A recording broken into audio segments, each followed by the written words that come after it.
the big lie. I was being reminded by a friend of mine, and maybe you were with me, I can't recall, when we were told that, Goebbels in the great lie, you keep repeating the lie, repeating the lie.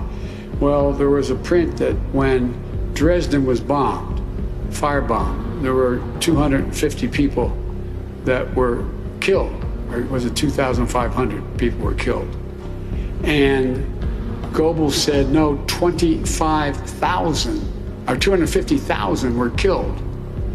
And our papers printed that. Our papers printed it. It's the big lie. People will know it's one thing for one man, one woman, to repeat the lie over and over and over again. By the way, Trump said that before he ran. If you say it enough, I'm going to convince you. I'll say it enough.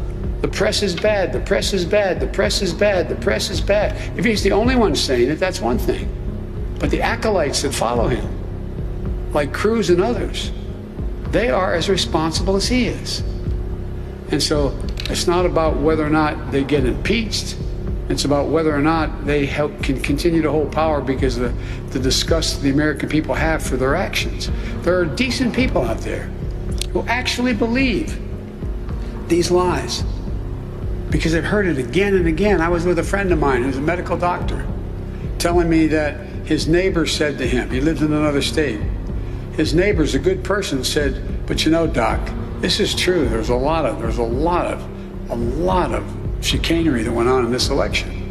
He said, tell me what? Well, I just know there was. They say it is. They say it is. This is a human condition. You say it and say it and say it and say it.